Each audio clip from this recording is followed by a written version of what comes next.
Oi, gente, tudo bem? E aí, Johnny? Oi, Kelly, tudo bom? Como vai, João? Eu tô bem, e você? Eu também. Tá elegante hoje, hein? Tá frio, né, João, aqui em Campinas? Adoro. Tá friozinho. E aí, depois o vídeo vai pro ar, já tá calor, né, João? Aí é difícil até de assistir. Então, se tudo der certo, ele vai ao ar no inverno. Ele vai no inverno, ainda. né? É verdade. Então vai fazer sentido. É, porque tem isso, o vídeo fica guardado aqui. E aí, Johnny, do que a gente vai falar hoje? Vamos lá. Hoje a gente vai falar sobre um diagnóstico, né, que é... Assim, a gente já viu em muitas pessoas, né, a maior parte das pessoas acabou vendo, muita gente teve esse diagnóstico já. E alguns conseguem se recuperar totalmente, outros não, né? Mas hoje a gente vai falar um pouquinho sobre o câncer. Não necessariamente, né, sobre a biologia, essa parte. É, porque daí é a oncologia que vai dar esse diagnóstico, né? Não é comigo. Mas o impacto que, às vezes, um diagnóstico desse tem na vida de uma pessoa, né? Às vezes na família, né?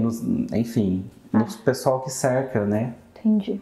É, sim, tem um impacto gigantesco. Inclusive, eu tenho uma pessoa em atendimento nesse momento em tratamento, né? Já está num tratamento mais estável, né? Mas tem um impacto muito grande, João. Embora hoje os tratamentos sejam extremamente eficazes, né? A gente tem muito recurso, então a cura, né? A preservação da pessoa é muito maior. Tem tratamento com rádio, tem tratamento com químio, então tem muitas formas aí. O que eu quero dizer é que antigamente houve uma época, né, João? Não sei se você pegou, porque você é super novinho, que era um terror ouvir essa palavra, né? As pessoas ficavam horrorizadas, você lembra disso? Acho que o câncer e o HIV, né? Que eram os mais, na época falavam-se muito AIDS e tal, ficava todo mundo escandalizado assim com os dois. Eu lembro de quando eu era pequeno, a minha mãe falando, fulano morreu de câncer. E ela falando, mas não adianta, porque o câncer, ele pode até ir embora, mas ele sempre volta. Então, tinha-se essa ideia, né, de que era uma guerra que o paciente ia perder. Então, o que a gente percebe hoje, né, esse terror diminuiu, porque os tratamentos evoluíram muito, e isso é maravilhoso, viva a ciência, né? Mas ainda tem um grande impacto. Eu percebo nas pessoas que passam por câncer, ou nos familiares, ou no caso do atendimento que eu faço, a dificuldade de pronunciar essa palavra, né? A pessoa, quando vai vir o nome do que ela tem, ela fica rodeando e muitas vezes não fala, e ali a gente vê o peso que ainda tem esse diagnóstico para a pessoa e para os familiares. E aí impacta tudo. O primeiro medo que vem é o da morte, né? O primeiro maior medo é se essa pessoa vai morrer, e aí aí vai variar muito, João, de acordo com cada contexto. Quem tem filho, o que vai ser dos meus filhos, Kelly, né? Quem não tem ajuda em casa, como que eu vou fazer para tratar isso sozinha, sendo que sou eu a pessoa que sempre ajuda em casa, né? Num segundo momento, as mulheres têm muito forte ainda a questão da autoestima, né? O cabelo, ele tem um lugar muito importante na nossa imagem, né? Então, às vezes o tratamento nem vai ter químio, nem vai cair o cabelo, mas antes da pessoa saber, ela já tá, Kelly, se caiu o meu cabelo, né? Como que vai ser? Então tem um impacto muito forte na saúde mental, na confiança da pessoa, né? na autoestima, como eu já falei, na imagem. E aí começa-se o tratamento, né? Aí começam os desconfortos do organismo, porque às vezes a pessoa tem um tratamento mais rígido, não pode comer um monte de coisa, os remédios incomodam, então eles têm muita alteração de humor, né? Eles ficam muito vulneráveis no humor, às vezes está muito bem, às vezes tem crise de choro, e passa por tudo isso. Então uma conturbação geral na psique e no corpo desse sujeito, né? E aí precisa a importância da saúde mental, do tratamento psicológico, né? Normalmente a equipe que tá tratando lá onde estiver tratando fala para quem não tem, da importância de buscar uma psicoterapia. E a família entra na mesma questão, né? Às vezes a família fica muito assustada, tem pouca informação do assunto, ou acha que é sempre muito fatal, como a tua mãe colocou, né? Então, todo o atendimento que a gente puder, toda a ajuda que a gente puder dar nesse sentido vai ser importante, porque eles ficam com muita variação de humor. Tem as exceções das pessoas que ficam muito confiantes, sempre se colocando muito forte, mas como acho que você que vez ou outra comenta aqui, né, João, que você fala mais da criança, assim, quando a criança é muito boazinha, você fica preocupado se isso não está sendo um peso para ela, né, se ela não tem medo de reclamar. Acho que a pessoa forte, animada, muito confiante, que nunca deixa aparecer de que aquilo está abalando ela, por trás pode haver sim algo parecido com o que você fala das crianças. A gente nunca sabe, gente. Nós que tratamos a saúde mental, a gente está aqui, né? A gente vai passar junto com o paciente, seja lá qual for o diagnóstico que ele recebeu, seja da nossa área ou indireto como esse, mas que afeta a saúde mental, mas a gente nunca sabe como que ele vai enfrentar, como que ele vai entender. Às vezes tem gente que fica forte o tratamento inteiro, quando vai chegando lá no final, que a pessoa meio que dá uma relaxada, né? Porque é um tratamento longo do câncer, né? Depois que tira, às vezes faz a cirurgia, resolve, fica um tempão em acompanhamento por esse motivo aí que a sua mãe falou, para ver se ele não vai retornar, se não sobrou nada no corpo, como que o corpo está reagindo e tal. Então a pessoa fica meses depois que já fez cirurgias, quando precisa de cirurgias, ainda em acompanhamento. Então ela meio que não consegue esquecer aquilo, né? Você faz a cirurgia, mas não está resolvido. Tem todo um prognóstico depois que precisa ser tratado, acompanhado, que às vezes também mexe com o organismo dela.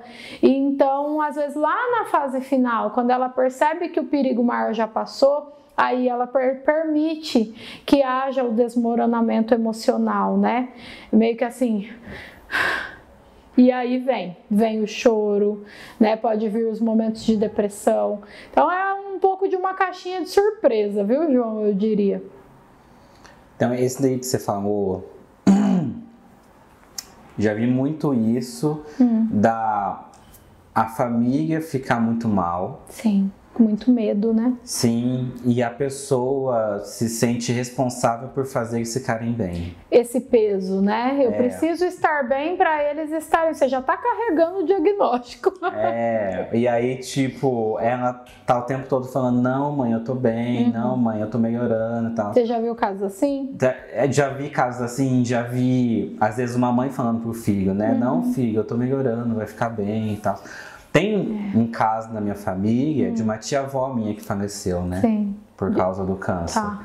Então, tem casos próximos e também tem muito filme a respeito disso. Tem, e a gente vê o impacto mental que é, né, daquilo ali. Sim, eu acho que a gente não pode, às vezes, tipo, começar um luto antes da hora, mas também não é legal, tipo, deixar a responsabilidade toda em cima da pessoa com diagnóstico, né? Talvez um trabalho em equipe ali, né? É bem importante. Infelizmente, eu não sei como é fora do país, mas na nossa cultura, a gente apaga incêndio quando o assunto... Em vários assuntos a gente apaga incêndio. E na saúde mental, mais ainda, né? Então, a gente costuma só entender que realmente está com problema ali quando o negócio já está numa proporção muito grande. Mas seria um mundo ideal, João. O mundo ideal para quem tem depressão é que essa pessoa receba o tratamento e a família também.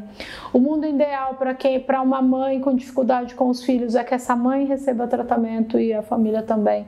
Porque se o meio todo consegue compreender e ter ferramentas, né, mais eficazes para que as coisas pelo menos melhorem, não dá para um só fazer isso. Sabe? Quando a gente fala de atendimento com criança, por que muitas vezes ele é frustrado? Porque a criança sozinha não engaja tratamento, dependendo do que for o lugar onde ela fica, as pessoas que cuidam dela precisam engajar, né, junto para que o tratamento tenha sucesso. É assim em tudo, e num tratamento como o câncer também. Às vezes a família fica triste, né? Se mostra muito triste. Ah, Kelly, então é para ficar muito feliz? Às vezes fica feliz demais e a pessoa que está doente é como se ela não... É muito complicado esse equilíbrio, né? Então, assim, não dá pra gente negar as nossas emoções. Se eu tô abalado por causa de um diagnóstico de alguém da minha família, talvez eu precise de buscar essa ajuda, né? Porque eu entendi que eu tô abalado e que essa pessoa tá vendo isso. Se a pessoa que tem o diagnóstico do câncer tá percebendo que ela não tá conseguindo segurar esse diagnóstico sozinho, né, junto com a família, mas sem a ajuda de um profissional da saúde mental, talvez precise de ajuda. Então não dá para saber. Aqui em Campinas, agora já que você citou, né, o infantil aí, aqui em Campinas a gente tem o Boldrini, né, que é um hospital especializado em câncer infantil, né. Inclusive, eu conheço uma menina que ela passou pelo Boldrini algumas vezes, 2 vezes, se não me engano. Ela tinha um câncer no nariz dela, que começou a crescer no nariz dela, né. Ela passou pelo Boldrini 2 e hoje em dia ela não tem mais nada. Olha que ótimo, falei, muito eficaz. Temos o Boldrini, eu também conheço uma pessoa que ficou bastante tempo no Boldrini, né, que é para crianças e adolescentes. A gente tem o Hospital do Amor também, né, João, em Campinas, que também é ligado a essa parte do câncer para mulheres, né, um hospital mais da saúde da mulher. O Boldrini faz um trabalho incrível, né, aqui em Campinas. Vem pessoas de fora do Brasil. Um dos primeiros lugares que eu visitei, João, quando eu comecei a faculdade, a gente tinha algumas atividades que valiam horas e que a gente precisava falar sobre aquele assunto. E eu fui na Casa Ronald, né, que é uma casa vinculada e fomentada pelo McDonald's. É perto do Boldrini porque é tipo uma moradia, sabe? Então as pessoas que não são de Campinas ou da região, que precisa do tratamento do Boldrini, vem gente até de fora do país, normalmente ficam morando lá. E aí tem toda uma equipe, tem um carro, né, paramentado para levar para o Boldrini se precisa, né? Então, de fato, o Boldrini faz um trabalho muito maravilhoso com as crianças, que no geral tem uma tendência a nos tocar mais, né? O câncer infantil e na adolescência nos afeta mais a estrutura da família. As pessoas ficam mais deprimidas, mais desesperançadas. A gente tem uma ideia, né, de que a criança não pode morrer, né? A gente tem essa ideia. Um dia desse eu até questionei uma colega, né? Mas muito triste o caixãozinho pequenininho e talvez eu tenha parecido um pouco fria, mas na verdade só queria que ela refletisse que é uma ideia nossa, assim. Todo ser humano pode morrer a qualquer momento. Ninguém disse que todo mundo vai envelhecer para morrer. Mas a gente pegou para nós essa ideia de que não, criança não, tem que morrer velho. Aí a gente fala, já viveu, né? Então, para nós, ver uma criança doente é mais difícil. Ver uma criança doente de câncer, careca, né, sem lá muita vitalidade na pele, que vai perdendo um pouco do viço, né, é muito difícil. Então, o Boldrini, ele tem bastante voluntariado e eles fazem um trabalho maravilhoso, mas a gente sempre fica muito chocado pelo impacto negativo da coisa, né, João? Sim, isso daí que você falou me lembrou até uma coisa.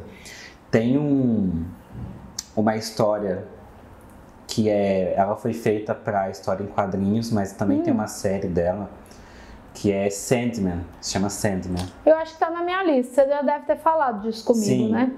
E aí tem vários personagens, dentro desses personagens tem a morte. Tá. Né? E na série não tem essa fala, mas na HQ tem, na história em quadrinhos. Sim. Na hora que ela tá recolhendo as almas, né?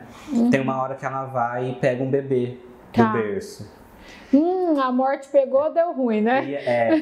E ela olha pro bebê e fala, é isso, pequenina, você teve o que todo mundo tem, que é o tempo de uma vida. Sim. E você nunca sabe, né? Se é um dia, se é 2, se é 20 anos, 60.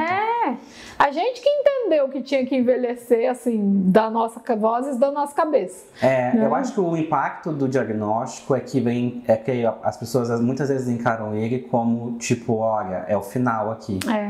Né? E a gente não quer saber. E aí o desespero é maior, né?